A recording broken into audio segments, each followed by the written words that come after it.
이틀 2주 연속 제가 설교하면서 아이들 주일학교를 생각해야겠다 들어서 아이들 그 말씀 본문의 다음 순서가 이제 구약 인물이 삼손입니다.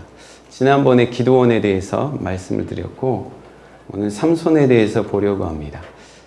삼손 하면 무엇이 제일 먼저 떠오르나요? 우리 주일학교 친구들부터 뭐가 떠오르죠? 삼손. 머리가 떠올라요. 네. 그리고 어른들 삼손 하면 뭐가 떠오르시나요? 힘이 세다. 힘센 것밖에. 힘세고, 예, 여자 문제가 있었죠. 네.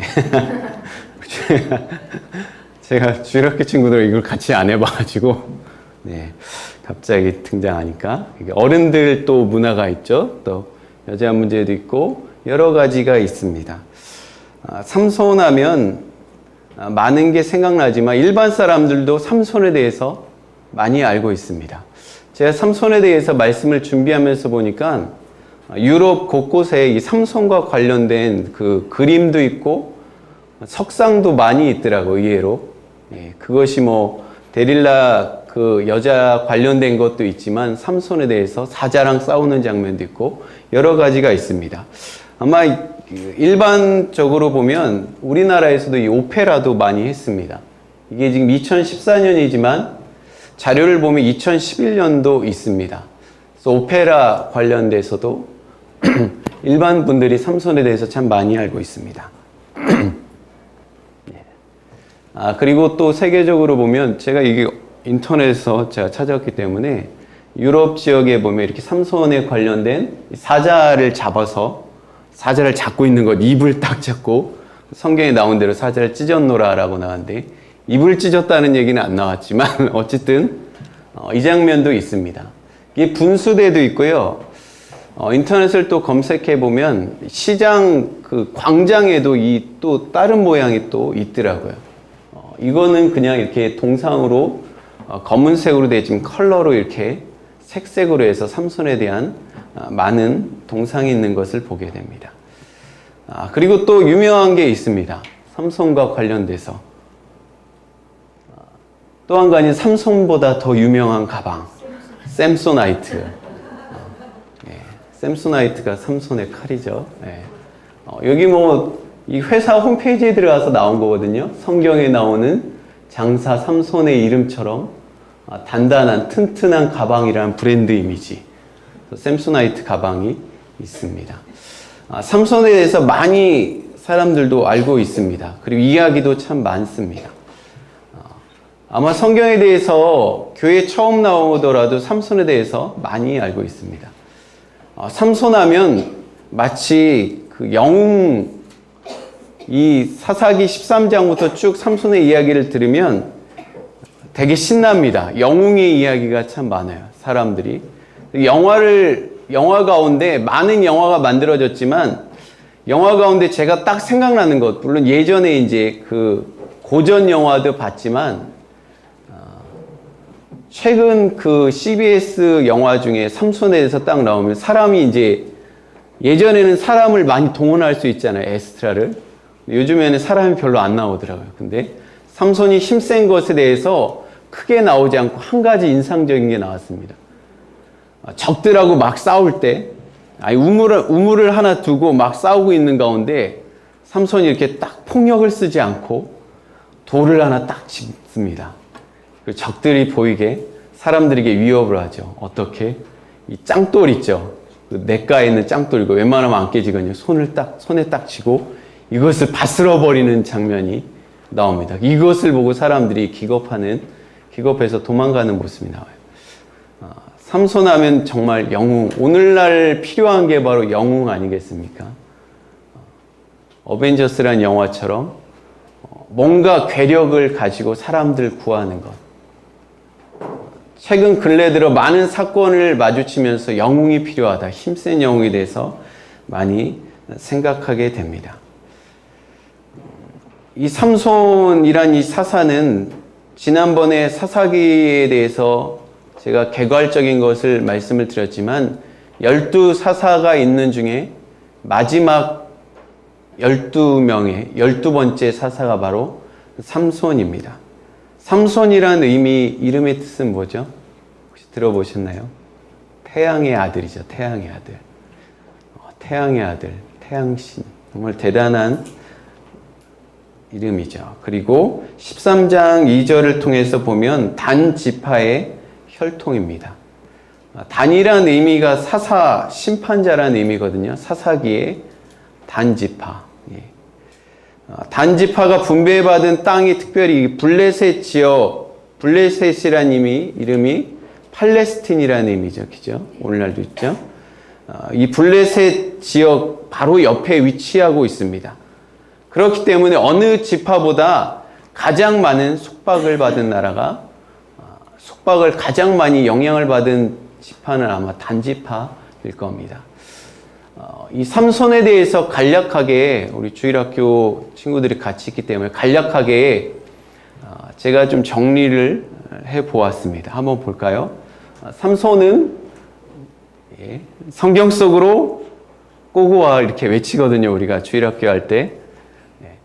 삼손을 보면 먼저 어머니에게 천사가 나타나서 내가 임신하여서 아들을 낳을 것이다 라고 이야기하고 그 아이가 바로 삼손이죠. 그리고 이 삼손은 장사인 만큼 사자를 정말 들에서 만나서 손으로 찢어서 죽입니다. 그만큼 장사하죠. 여러분 혹시 동물원에서 사자 보셨나요? 제가 어렸을 때의 기억 가운데 자연농원이죠. 자연농원. 지금 에버랜드인가요? 네. 자연농원 가서 사자를 처음 봤습니다. 난생 처음 TV로 볼 때. TV로 보다가. 근데 사자가 정말 발이 제 얼굴만 하더라고요. 그 사자를 구경하러 갔는데 이 사자가 사람들을 하도 많이 봤는지 어린아이들을 특히 많이 봤나 봐요. 저를 무시하더라고요. 뒤돌아서서 이렇게 쉬를 하더라고요. 저를 딱 보고 어린아이들이 오면 쉬를 하는 거예요. 너무 우스우니까 그리고 이 녀석이 나를 무시하나 가까이 딱 봤는데 손이 정말 제 얼굴인 걸 보고 너무 무서웠던 기억이 나요. 그 사자를 정말 맨손으로 잡아서 죽입니다. 그리고 삼손하면 가장 유명한 것은 이 블레셋 사람들이 데릴라라고도 하죠. 데릴라를 통해서 미인계를 쓰게 합니다. 그래서 삼손을 유혹하게 되죠. 삼손은 나시린으로 머리를 길게 기르고 있습니다. 길게 기르고 있는데 이것이 여기서 힘의 근원이 나온다라고 이야기하고 있는데 이 데릴라를 통해서 이 힘의 근원이 무엇인지 물어보게 합니다. 그래서 계속 삼손이 거절하는 가운데 나중에는 이 유혹에 못 이겨서 이야기를 하죠. 그리고 삼손이 머리가 다 밀리고 힘이 완전히 사라집니다. 자고 있을 때 데릴라가 삼손의 머리를 다 깎아버리죠. 그리고 숨어있던 군사들이 들어와서 정말 삼손이 힘이 빠졌는데 시험한 걸 통해서 정말 삼손이 힘이 완전히 다 빠지죠. 그리고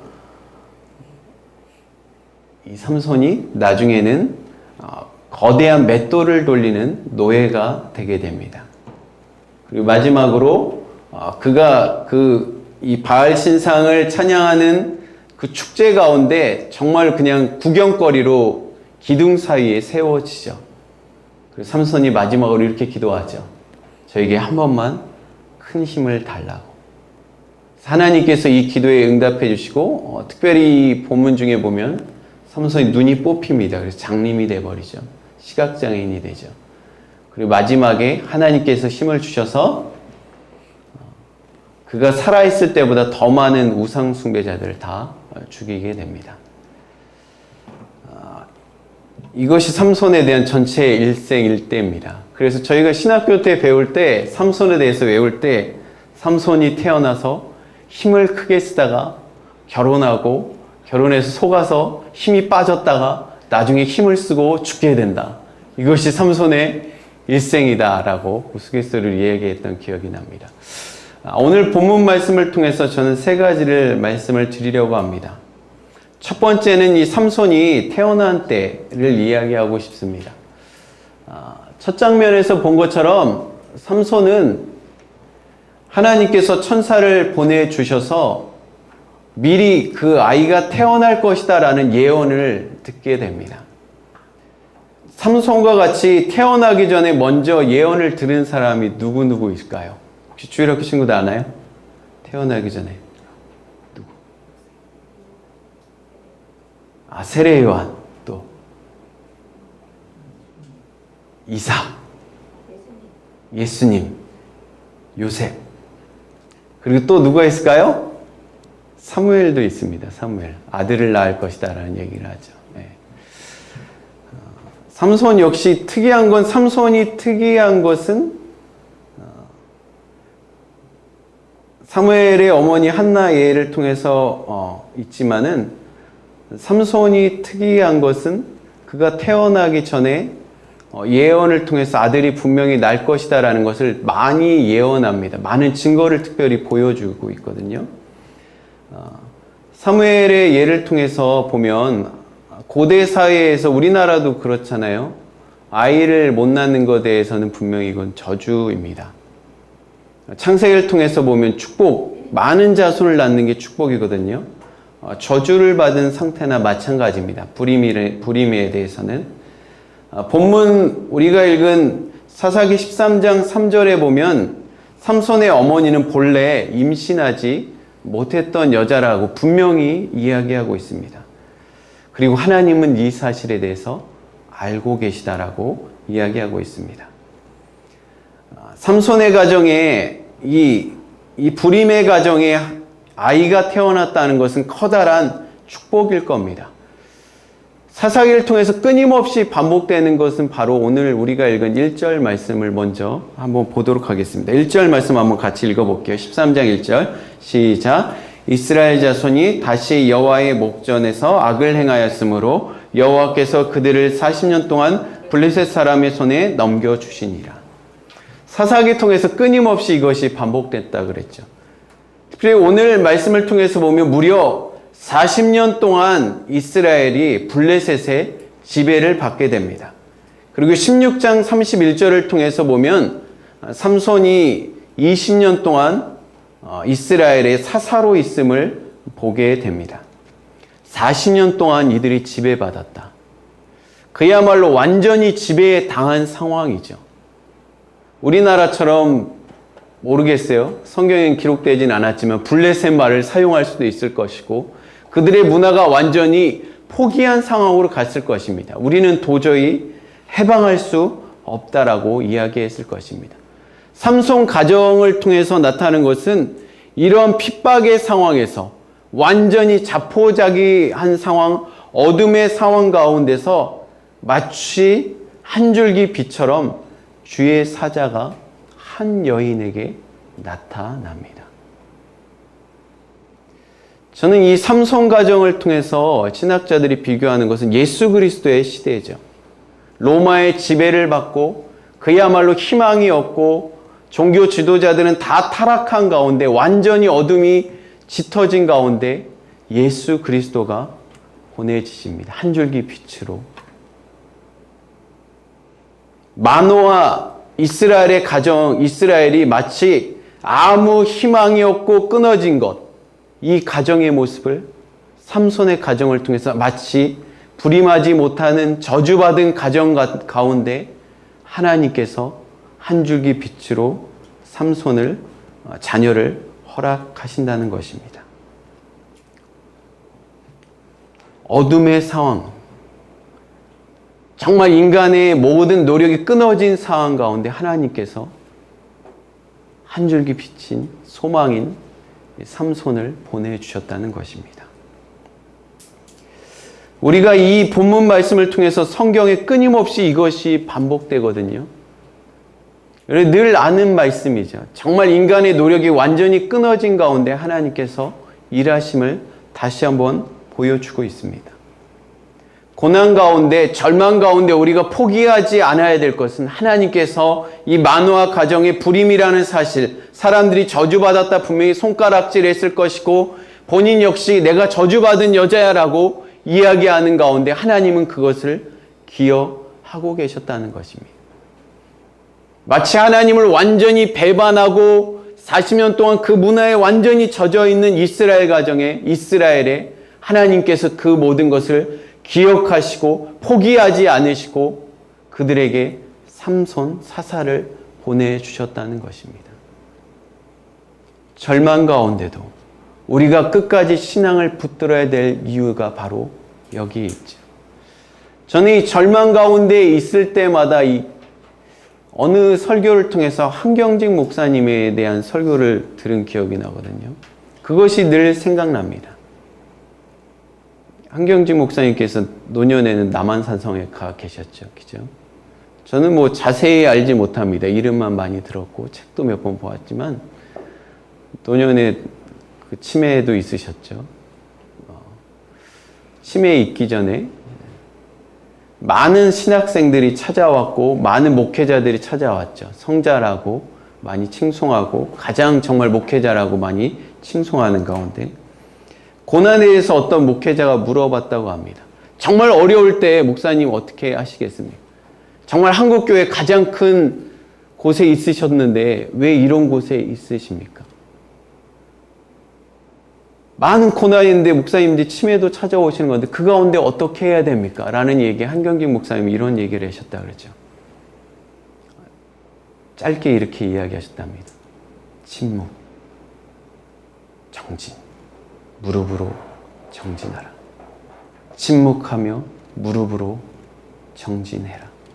이 의미는 무엇이냐면 정말 고난이 오는 가운데 그 가운데 내 입술로 범죄하지 말고 침묵하면서 무릎으로 기도하면서 기도로 조금씩 걸어가라는 것입니다. 한 주 동안 이 말씀을 가만히 곰곰이 생각해 보면서 만약에 세상 사람들하고 똑같이 우리에게도 비와 눈과 어려움이 분명히 찾아옵니다. 그리스도인이라고 메르스가 도망가진 않았을 것입니다. 똑같이 찾아오죠. 똑같은 상황이 옵니다. 저는 안타까운 것은 이 메르스 사태 가운데 한국교회가 조금 더 앞장섰다면 믿음으로 그 어려운 가운데 먼저 막 봉사로 해가지고 야 그리스도인 죽어도 죽음이 두렵지 않은가 봐. 사람들이 욕할지언정 그런 게 있었으면 참 좋겠다 생각이 들었는데 똑같이 오는 가운데 우리가 다른 점이 무엇일까? 하나님이 만약에 안 계신다면 우리가 고난 가운데 하나님을 저주할 것도 있을 것이고 하나님을 포기할 수도 있습니다. 저희 가정 가운데 저도 그런 기억이 있거든요. 하나님을 이걸 섬겨야 되나? 죄송합니다. 하나님을 섬겨야 되나? 오랫동안 막 병원에 몇 달 동안 계속 있다가 한 주, 일주일 있으면 또 입원하고 그러니까 1년에 한 3번은 입원했던 것 같아요. 3달 정도. 그래서 입원하면서 많이 느낀 것은 우리와 똑같이 입원한 분들이 많다. 그 맨 구석자리에 가장 좀 넓거든요. 맨 구석자리가. 그 구석자리에 많은 살림을 다 놔두고 그 장기 입원하는 분들만 모여놓거든요. 맨 구석자리가 가장 편하니까 거기다 양복도 걸어놓고 똑같이 인사하면서 출근하시냐고. 저도 같이 있고 같이 출근하고 또 이제 퇴원하면 또 들어가면 또 그분이 또 있어. 호흡기가 안 좋은 애니까 뭐라 그랬죠? 그 비닐 안에 아이가 있습니다. 이 비닐 안에 그 세균이 들어가지 않게 거기 하루 종일 있고 있죠. 그 가운데 이제 지금도 생각나는 건 집사람하고 이제 그 지금 있는 처형이 와서 애를 이제 봐주죠. 봐주면 이제 집사람은 빵을 딱 들고 공원에 딱 가서 둘이 빵을 뜯어 먹으면서 야 이거 어떻게 해야 되나 그런 기억이 참 많이 있습니다. 병원에 아마 제가 제일 많이 있었던 기억이 나요. 그 가운데 가장 힘들었던 것은 교회에서 이해를 못했다는 것. 제가 젊었을 때 결혼하기 전에 정말 교회에서 살고 정말 소위 막 미친 사람처럼 막 전도하러 다녔거든요. 주일학교 애들. 그 열심을 보았던 분들이 결혼하고 나서 애가 아프니까 열심히 못하게 되잖아요. 병원도. 그래서 나중에는 병원 가는 것을 아예 얘기하지 않았어요. 이 상태에서 또 이게 또 덕이 안 된다는 것을 늘 아버지가 이야기하셔서 그런 상처 가운데 많이 생각했죠. 하나님에 대해서 우리가 어떻게 해야 될까? 그런 가운데 느껴지는 것은 하나님 없으면 살까? 여러분 한번 속으로 묵상해 보십시오. 하나님 없이 사시겠습니까? 하나님 없이 살 수 있을까요?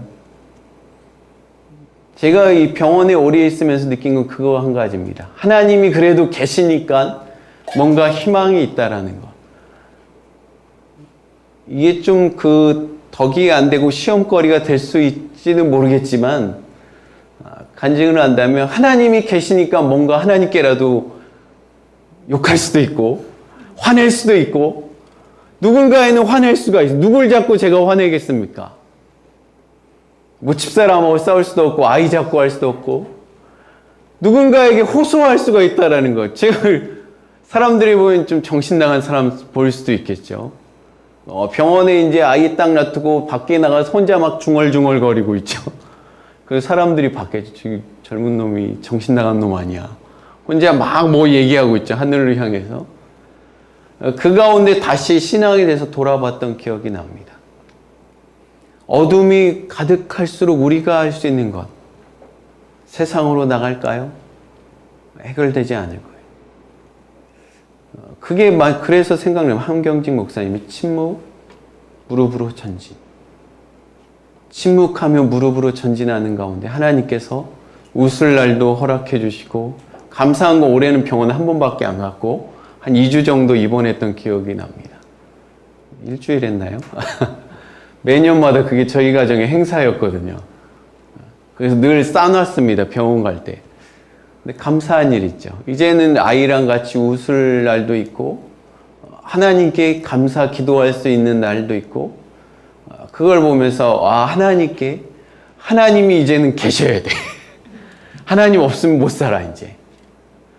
늘 하나님에서 우리가 핑계할 수도 있지만, 이 정말 이스라엘의 불임 가정을 통해서 하나님께서 단적인 예로 보여주는 것처럼 그것을 분명히 보고 계시고 그 가정에 다시 웃을 수 있는 희망을 주셨다는 것입니다.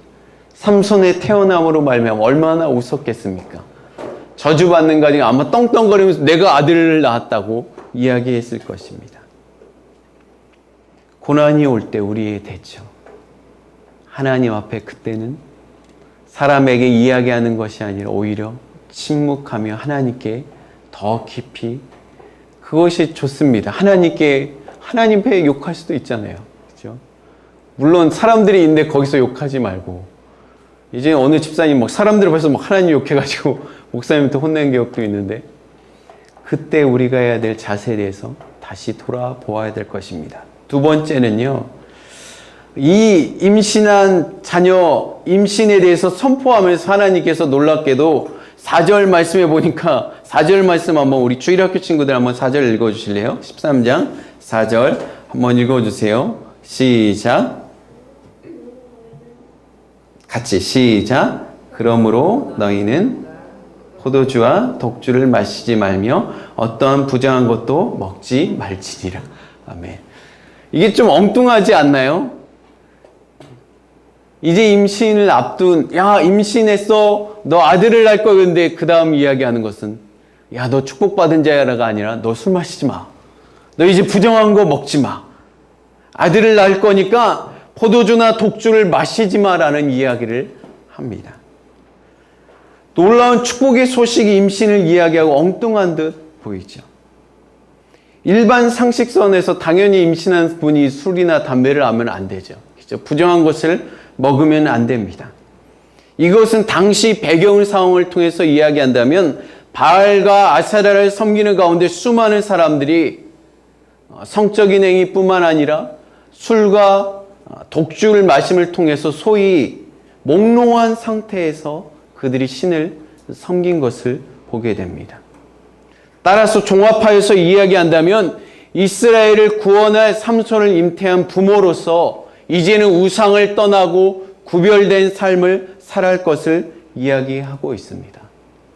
본문 말씀을 통해서 적용점으로 이야기한다면, 그리스도인의 부모의 자세에 대해서, 그리스도인 부모의 자녀 양육에 대해서 우리가 다시 한번 돌아보아야 될 것입니다. 삼손의 부모에게 하나님의 천사가 말한 것을 오늘날로 이야기한다면, 부모된 우리 자신이 먼저 거룩해져야 될 것을 말씀하고 있습니다. 넓게는 세상과 구분되고 작게는 말과 행동, 눈빛 가운데 그리스도인으로 모범된 부모가 되어야 할 것을 말하고 있습니다. 심지어 먹는 것조차 삼가해라. 우리 앞에 자녀들이 있잖아요. 영적인, 육적인 부모님도 있지만 영적인 리더로서, 부모로서 거룩함을 준비해야 될 것입니다. 2주째 아이들하고 같이 예배를 드리지만 이 예배 가운데 우리가 진솔하게 하나님 앞에 두렵고 떨림으로 예배하지 않는다면 아이들에게 예배는 어려운 시간이 될 것입니다. 교회 가운데 주일학교 작년 예배를 흐트러치잖아요. 늘 얘기하지만 어른하고 이야기할 때 아이들은 그 시간이 예배 시간이 아닌 것을 많이 보게 됩니다. 이제 주일학교 하면서 재밌는 것은 아이들이 부모님의 상황을 다 이야기해 준다는 거죠. 장로님이 계셨는데 장로님 딸이 저를 되게 많이 좋아했거든요. 와서 목사님, 그때 전도사님 우리 아빠가 어제 뭐 먹었다요? 그 먹었다는 것은 이제 술 마신 거죠, 장로님. 그 모든 상황을 다 알고 있으니까 부모님들이 이제 저를 좀 많이 두려워했거든요. 아이들이 다 얘기하니까. 그리스도인의 부모로서 거룩함, 이 거룩함은 예배뿐만 아니라 삶에 드러나야 될 것입니다. 이 대표적인 부분은 성 어거스틴이겠죠. 그 어머니 모니카의 기도로 이 어거스틴이 정말 거룩 성자가 됐다는 것을 보게 됩니다. 마지막으로는요, 세 번째는 나시린으로 바쳐진 아이에게 금지한 상황에 대해서 나왔습니다. 나시린이란 의미는 구별하다라는 의미죠. 마치 하나님께 가장 좋은 것을 구별하여 예물을 드리는 것처럼 사람을 하나님께 바치는 것입니다. 이 나시린에 대한 규례는 민수기 6장 1절부터 8절에 있습니다. 제가 간단하게 읽어드리면 민수기 6장 1절 여호와께서 모세에게 일러 가라사대 이스라엘 자손에게 고하여 이르되 남자나 여자나 특별히 서원한 곳에서 나시린의 서원을 하고 자기 몸을 여호와께 드리거든 포도주와 독주를 멀리하고 마지막 7절 이는 자기 몸을 구별하여 하나님께 드리는 표가 그 머리에 있음이라. 이 나시린에 대한 표 민수기 6장에 있는 규례는 일시적인 서원입니다. 삼손과 다른 건 뭐죠? 평생 하나님께 드린다는 거죠. 그래서 특별히 나시린들은 머리에 삭도를 대지 않습니다. 아마 삼손이 20년 동안이라면 머리가 엄청나게 길었겠죠. 아마 머리를 뒤에 질질 끌고 다녔을 것입니다. 나시린에 대한 규례에 대해서 오늘 똑같이 얘기하죠. 포도주와 독주를 마시지 말라. 시간 관계상 짧게 말씀을 드린다면 나시린 되게 매력적인 이야기입니다. 하나님께 바친다. 하나님께 평생을 바친다.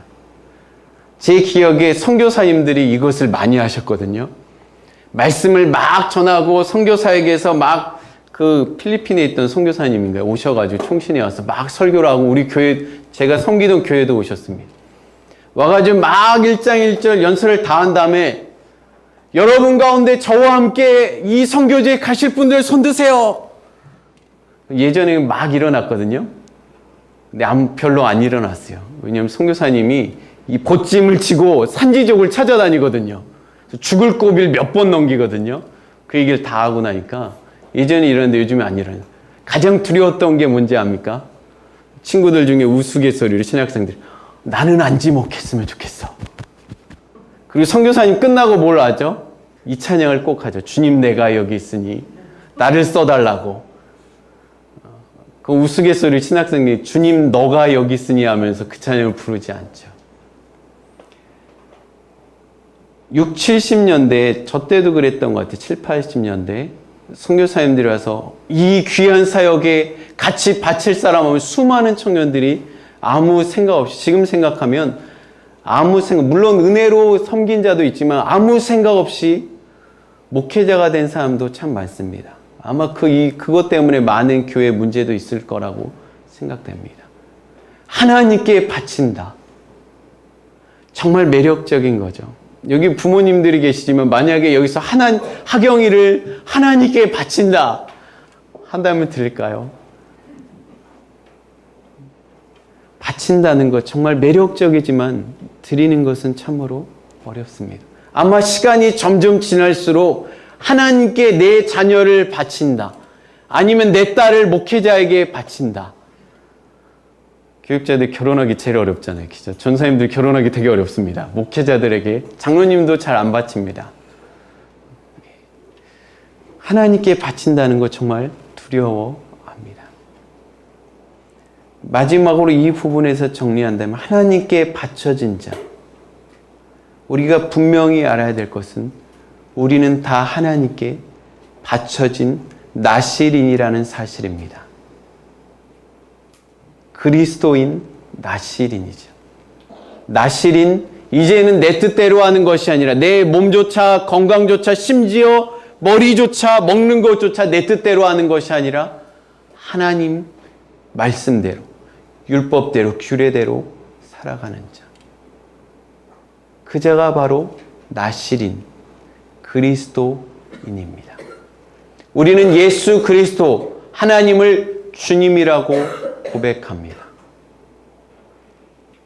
우리가 바로 나실인입니다. 나실인, 구별된 자입니다. 무엇이 구별됩니까?